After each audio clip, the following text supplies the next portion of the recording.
Hello, and welcome to the Form Review. Today we'll be talking about the 2022 film Jurassic World Dominion.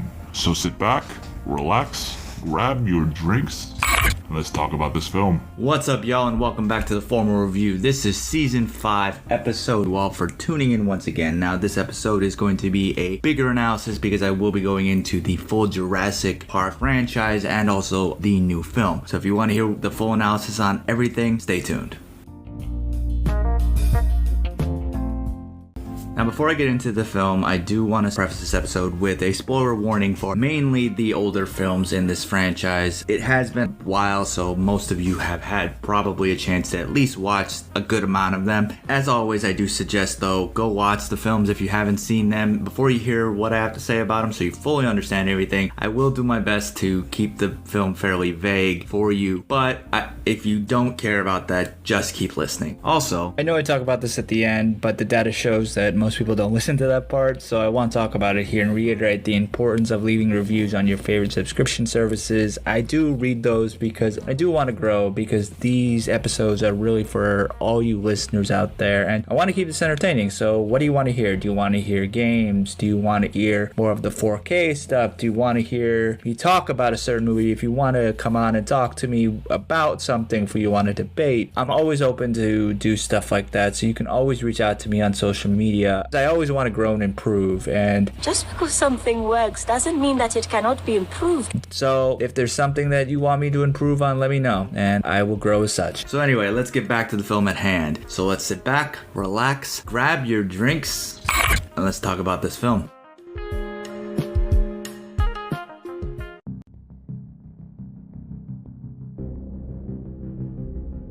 Jurassic World Dominion is a science fiction action film directed by Colin Trevorrow, written by Trevorrow and Emily Carmichael, and based on a story by Trevorrow and Derek Connolly. It is the sequel to 2018's Jurassic World Fallen Kingdom, which in itself is also a sequel to the prior film Jurassic World. It is officially the sixth installment in the Jurassic Park franchise, and it is the final film in the Jurassic World trilogy, and thus it is essentially, or it is supposedly, the conclusion to the storyline that started with the original Jurassic Park film. This film stars an ensemble cast including Chris Pratt, Bryce Dallas Howard, Laura Dern, Jeff Goldblum, Sam Neill, B.D. Wong, Omar Sy, Isabel Sermon, Justice Smith, and Daniela Pineda, reprising their roles from their previous films in the franchise, and they are joined by DeWanda Wise, Mamadou Athie, Campbell Scott, Scott Hayes, and Deechin Lockman. Now, interestingly, this is the first time since the original film that Dern, Goldblum, and Neill reprised their roles in a film, and they're all in it together. This film is set 4 years after the events of Fallen Kingdom, where dinosaurs now living alongside humans around the world. Now, before I go into any more thoughts on this movie specifically, I'm going to say that I did not like it. It is bad. If you really want to go watch it, go ahead. Overall, I'm not going to really hold back on some spoilers on this specific film because it's bad. And I'm not going to be rating the film high, just as a preface, so if you want to come back and listen to it after you've seen it. But at the end of the day, that's what it is. But let's continue on anyway. Now, before I give the full analysis on this film, I should probably go into what I thought of the other films in the franchise. Now, the first film is an absolute classic that is still great to this day. Now, aside from the technology used by the characters in the film, Spielberg's take on Michael Crichton's novel is unbelievably holds up to this day. The John Williams score and the special effects that brought dinosaurs to life is still incredible, and it really keeps the film absolutely thrilling from start to finish. The only small minor flaw in it is that the antagonists don't really have that much of a punch, but that's such a minor nitpick that really does not ruin my experience of the film. What holds up about it is its overlying ethical conversation. Throughout the film, the characters discuss the ethics of what's happening on the island and the controversial topic of scientific advancement. While many believe that dinosaurs are immensely cool and technology could eventually allow us to recreate these creatures, should we? Do humans have the right to play God? The combination of scientists and children represent the audience watching this film, and people like children go to these films wanting to see dinosaurs and perhaps wanting to see them in real life, but a logical adult sees the problem with trying to live with dinosaurs, and this is the debate that is being pushed with this film. And does that take away from the thrilling aspect? No, not even a little bit. And the dinosaurs are only on screen for maybe 15 minutes because Spielberg is able to keep these creatures away from the audience to build anticipation, and which creates this this effect of terror and also wonder. And this is one of those film classics that really uses horror film tropes to scare the audience about the threshold of creation. And Spielberg really succeeds immensely in this film in creating one of the best monster adventure films of all time. And this is one of those films that I would rate a 5 out of 5. After that, though, the sequels went downhill. While the second one may be one of Spielberg's lesser films, it isn't terrible, as it still has some great production value, especially with its cinematography. There are some thrilling aspects of a typical Spielberg film in the previous films, such as the raptors in the tall grass scene, and they do make the cover-up of the prior film fairly logical with non-disclosure agreements. But the reason behind the second island is just god-awful. That, and then also the gymnastics to defeat a raptor scene, is why this film is fairly forgettable. Goldblum is in his prime of being Goldblum to the highest extent here, but it's not really a saving grace, and every other person in this film is fairly plain. The dinosaurs somehow still look worse, even on 4K, than the prior film. And this takes away the wonder that the prior film had, and it turns out to be an average monster movie. And it's a film that I would rate a 2.5 out of 5. Then the third film comes around and marks the return of Neil Rodolfo Dern for a little bit, but it leaves out Spielberg and John Williams' score. And this film actually, interestingly, started filming before the script was done, and honestly, it still shows that that was the case. It does try to recapture the magic by involving some of the main characters of the original and also adding a really good dinosaur antagonist in the Spinosaurus, and this makes the film somewhat tolerable. That and its fairly short runtime. However, William H. Macy and Tia Leone's marriage plot is absolutely dreadful, and again, the dinosaurs somehow look worse than the prior two films. And this shows especially during the Tyrannosaurus Rex and Spinosaurus fight. The magic really from the original is essentially gone, and it comes off as awful as a generic horror film involving teenagers making really dumb decisions. The only saving grace is that every stupid aspect of this film is really saved by that really short runtime. But at the end of the day, this film is just so bad that it would go for a 1.5 out of 5 for me. Now, fast forward 14 years, and they were able to do this reboot slash sequel, but as the films played out, it ends up being just a sequel with new characters, but the idea at the time was it takes place in the same universe as the other films. But either way, it still builds on Spielberg's original film by updating the story with a quote-unquote successful park that it was implemented on the original island. It even touches on a similar message, but it's not one that's about creation, it's more about human greed. People in general want things that are faster, stronger, and tougher, and in this case, have more teeth. They aren't happy with just simply having dinosaurs in existence that they get to see, as audience members can at their local zoo. And this message does hold strong throughout the film, as the original message did with the original film. But as the original did, the humans in the film have to create something new. They create the Indominus Rex, which is this new creature with abilities for once, and for once in a Jurassic Park sequel, the special effects look amazing and definitely show the advancements in technology since the original film. Now, the Indominus Rex is perhaps the best antagonist dinosaur in the entire franchise, and the way that they market this up even prior to this film being released, of not really showing anything about it, just kind of creating this mystery about this creature, it really added to the overall feel of this film. And there are a lot of nostalgia bits to it, however, and I'll go into that in a little bit more, but it still shows the improvements of where a film has come since the original. Now, Chris Pratt plays the hero in this film, who can communicate with raptors that may give off a very silly line or two, but he's enjoyable enough. But one of the biggest flaws of this film, even though it is enjoyable, is that it relies so much on nostalgia. And it doesn't even hide it so much, because it ends up being the punchline of a joke. And then the plot line is pretty much the exact same as the original, just with the new monster. Owen Grady is Dr. Grant, Claire Daning is essentially a worse Dr. Sattler, there's two annoying kids, and they're essentially brought together by a rich man who wants to have the best park ever. Everything else is fairly fairly ridiculous and outlandish, such as when Claire runs from a Tyrannosaurus Rex in high heels, that they make up for in the follow films, but they don't really address how she was able to do that. Small nitpick, but it is kind of annoying to see because given how fast T-Rexes can run, it's not really possible. Anyway, overall, this film does work for an entertaining and good popcorn flick. It ends up just being a mix of the prior films with better attempt for a message, but it's also outrageous and cheesy scenes. The lack of sophistication that this film has makes the message not as engaging as the original. Again, it is still good and entertaining, it just lacks the full wonder that the original had. And I would rate this a 3.5 out of 5. Now when it comes to the second film in the Jurassic World franchise, I did a review on this back early on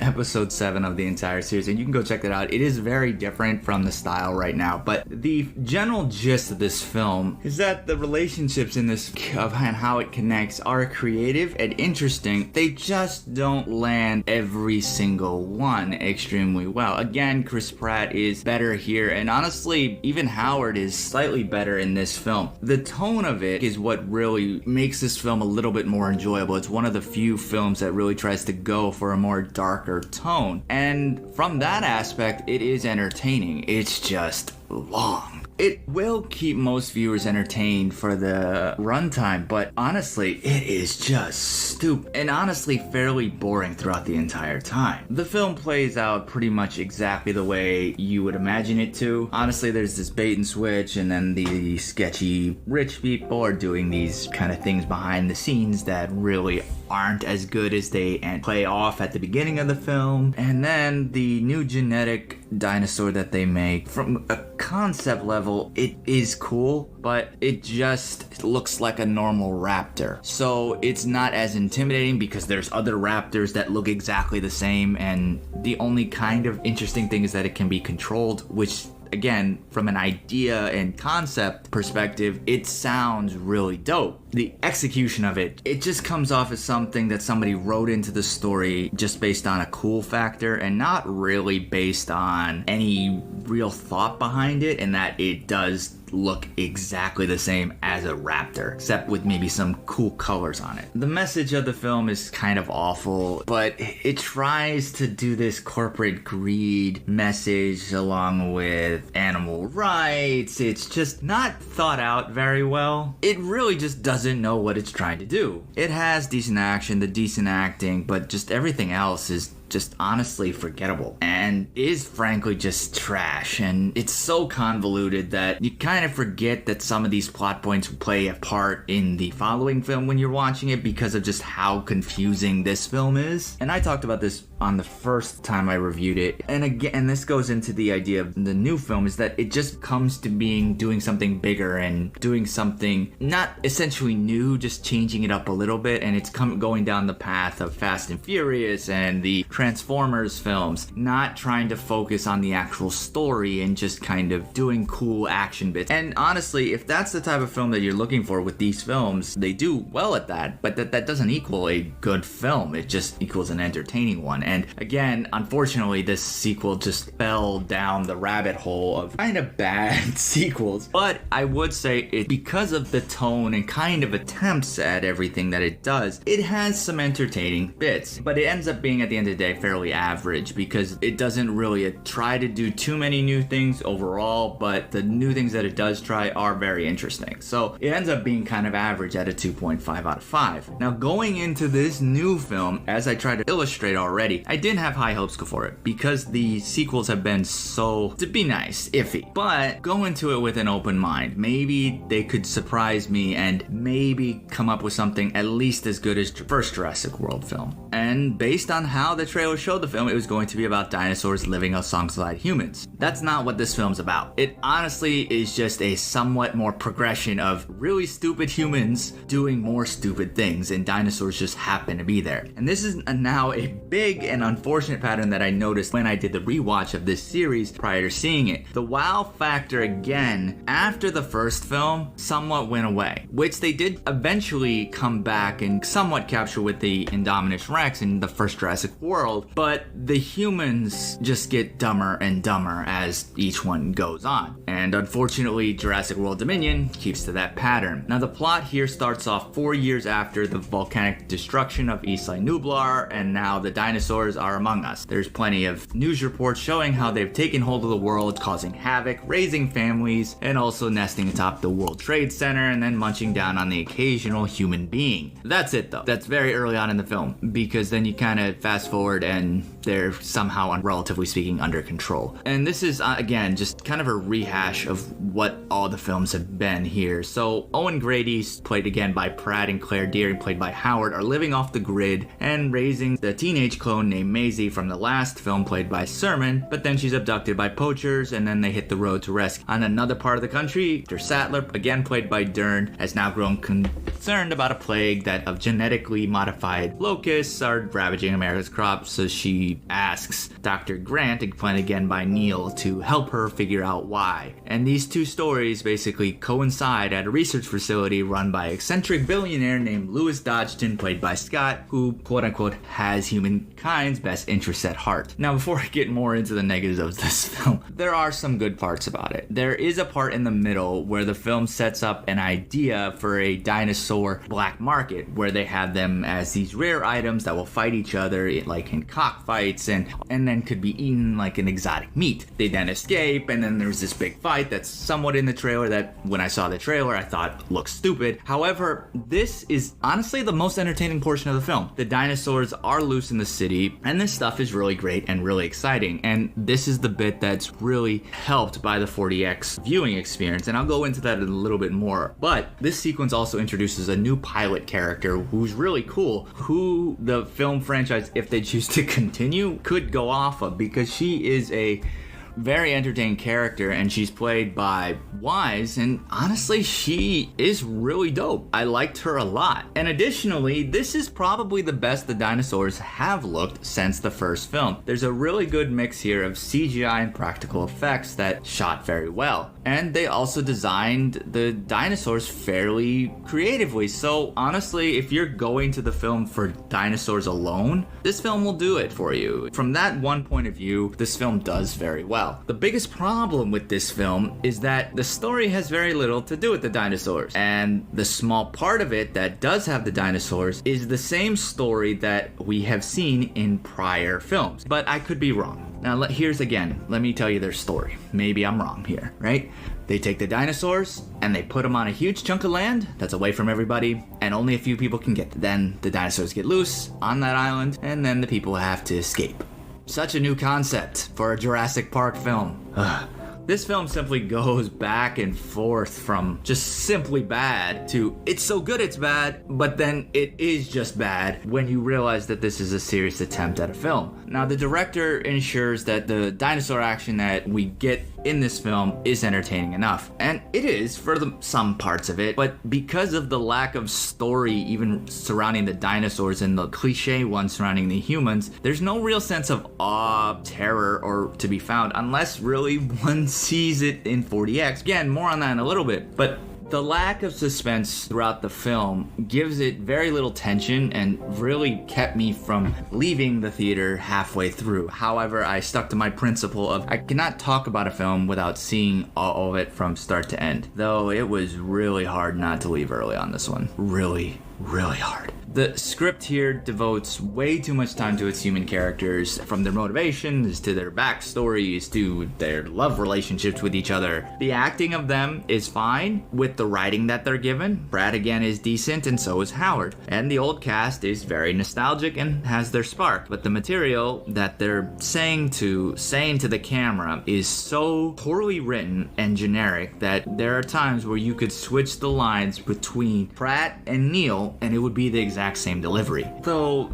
the talking to raptors thing is kind of over it because he uses the same motion to talk to other dinosaurs. I guess that idea could have worked, but that it's never shown really before, or maybe it was and I forgot. But I'm pretty confident that it was only supposed to be a thing about raptors, not to every single other dinosaur. And again, this goes into really how poorly the film was written. The only exception to this is Goldblum's delivery, and that's just because he has his own unique line delivery.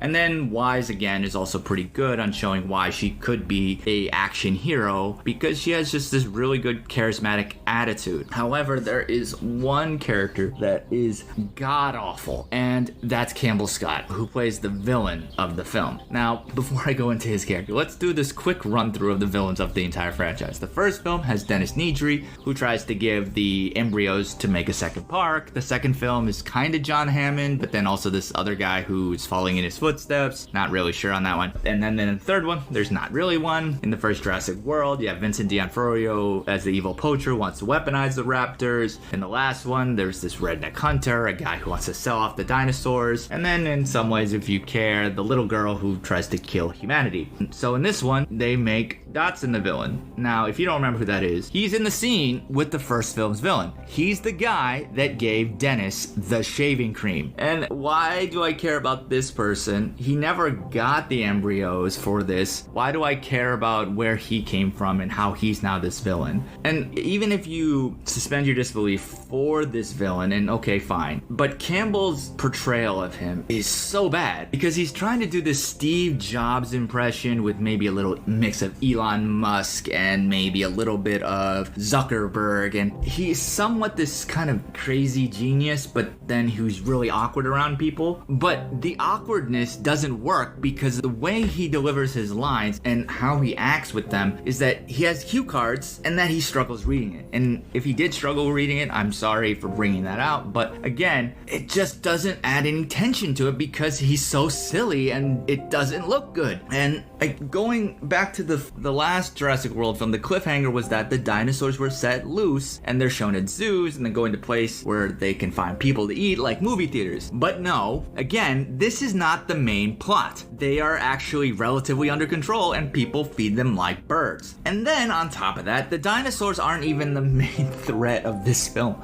The main threat is a locust plague. Yes, they are big locusts and they could hurt the environment. But why do I care about a locust outbreak in a franchise that has dinosaurs in it? Yes, they're trying to do something different, but who cares? The genetic side of it doesn't add when the dinosaurs is the point of these stories. You're supposed to care about the dinosaurs. Arguably, there's about the same amount of screen time as the first film, but there's no suspense or wonder toward them. And the pacing in this film is just really bad. It opens really fast and then quickly slows down, and then halfway through the exciting black market sequence happens, and then it becomes really boring because the rest of the film spends the rest of the time on the island where the different subplots actually coincide for reasons, and they also jump around from place to place around the world with no real sense of time. So when it comes to the 40X, honestly, it was fine. It really did keep the boring scenes entertaining. The smells, the wind, and also the moving seats effects were good. However, that's really it. It was simply as good as any ride at Universal Studios, so that's fairly average for 40X film. Nothing great, but not bad either. It was just there and didn't really add anything to the film watching experience.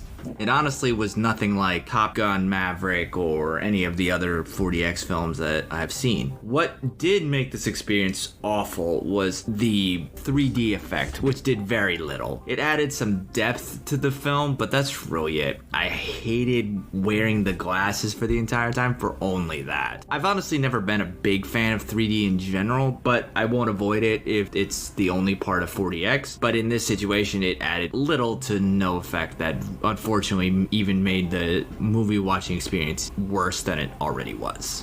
I'm going to say that it's honestly impressive that the franchise has stuck with this for basically 5 movies, and people are still paying money to go see it, so kudos to them. But overall, the dinosaurs are there, they look cool, and again, they are arguably the best part of the film, especially when there are no humans around. One of the coolest scenes is when Blue is taking her kid hunting, and that sequence by itself was more entertaining and more intriguing than every other human scene outside of the black market scene put together. So unfortunately, this film just ends up being not that much different from the other ones in the franchise. It's the same thing where dinosaurs chase people after they've said bad lines. And if that's good enough entertainment for you, fine. But you can't say it's anything new. Overall, it has a lot of the same issues that Jurassic Park 3 had, and even similar storylines, but with almost twice the runtime. So the film really struggles with its story, its ending, some of its details, and honestly most of its direction. The theme is somewhat there, but it's nothing new. Ultimately though, this film is a step down from the already mid feeling of the prior two films, and all three entries in the second trilogy do offer some shiny new effects and varying degrees of nostalgia. The film obviously has resulted in a decent box office return, but frankly, years from now, the one that's still gonna be remembered is Spielberg's original, and not honestly the cash grabs that came after it. So I would rate this film a 1 out of 5. Now, what do you think of the film? Where does it stand in your Jurassic Park ranking? Let me know. Hit me up on social media. The Formal Review is on Facebook, Twitter, and the Gram, and also YouTube. The handle's all the same. It's at The Formal Review. Don't forget to subscribe to any of the platforms, Apple Podcasts, Google Podcasts, anywhere where you can find a podcast, on Spotify, or even subscribe to the channel on YouTube. You can also check out The Painted Lines, where I also contribute a few other ways. And please leave a review on there so I can know how to improve, because that's really how I grow as a human being. And I want to keep this show entertaining for you all. And for anyone who has supported me on a financial basis, I thank you very much for supporting me in that way. For anyone who wants to support, you can go to anchor.fm/The Formal Review. Click support this podcast, and any donation is appreciated. Thank you all again for tuning in. And until next time, be happy, enjoy life, and be positive. And see you at the movies. Thanks for tuning in to another episode of The Formal Review. Cheers, and we'll see you next time.